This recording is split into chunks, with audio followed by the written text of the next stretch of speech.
In this video, we look at the development and growth of token economies, talking about initial coin offerings ICOs and advanced analytics and the dynamics of token network growth through a self-funding model.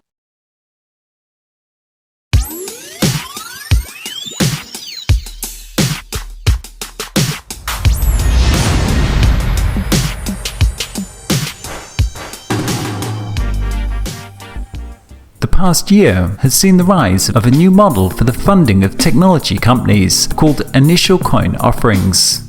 In 2017, the amount of money raised by startups via ICOs surpassed early-stage venture capital funding for internet companies. This is the first example of these new token networks already replacing one area of the traditional financial system in a substantial way, and we can note the speed with which that happened. Within the space of just a few months, ICOs went from almost nowhere to today, where new blockchain projects are able to attract hundreds of millions of dollars by offering tokens directly for anyone in the world with internet connection to purchase. The rise of ICOs as a new model for growing economic networks is no accident or random event.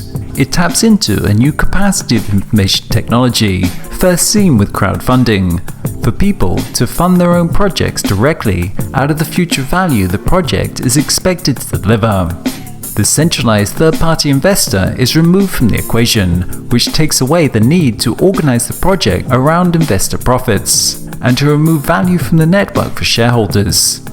Instead, the network funds itself out of selling access to the future service that it delivers, thus retaining the value within the network. Indeed, this illustrates one of the important aspects to note, which is that these networks are very autonomous.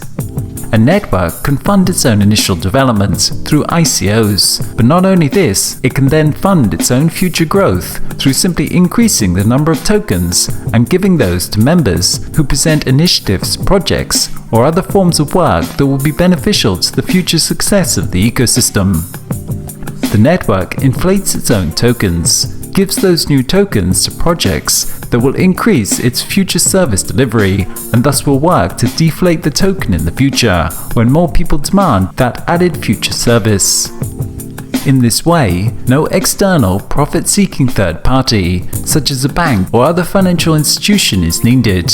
By removing the third party, you have the potential to also remove a massive amount of overhead costs and regulation.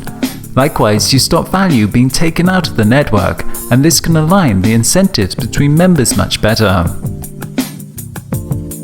ICOs and prediction markets will be a central part of long-term economic development on token networks, but these will also be combined with advanced analytics as a primary mechanism for coordinating the network in the short term. The convergence of advanced analytics and blockchain networks will be a major part of the workings of these token networks. Like with the existing digital platforms of the current internet, these blockchain networks are going to datafy everything. They're going to create massive amounts of data and will be highly amenable to complex analytics.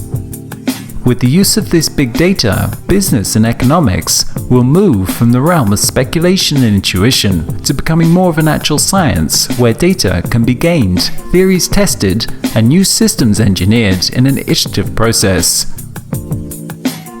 Unlike our traditional economy, which exists historically outside of information systems, these economic networks exist by default within information systems. They are well defined in terms of software and they automatically create data. This means as soon as these networks are up and running, we're going to start applying analytics to them, using the data to adjust the incentive structures and iterate on that in a fast-paced learning process.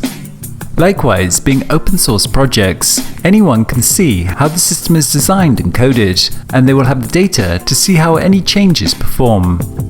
The functionality of these systems will shift to the software layer, and if they're open source, anyone may contribute and earn tokens if their contribution is successful, as measured by the feedback loop in analytics.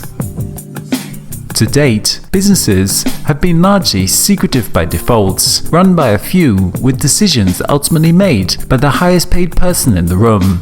Economies have been directed by whoever managed to get elected, and abstract economic theories that have never been really tested on real data, with direct feedback to see how they work in practice.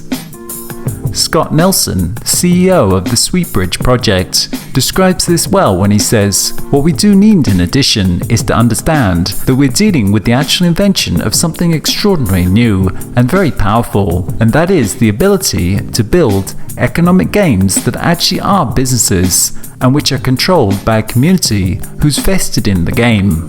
And the countries that master this are going to be the railroad baron company countries of this century." I mean, we're dealing with a sea change here that can't be underestimated, because the power of economic engines to be tuned and now measured, we can actually see the economic activity of the customer, what they're doing, and get very direct feedback loops about how the customer is using the system. And when the transparency is extremely high in the environment, this changes everything.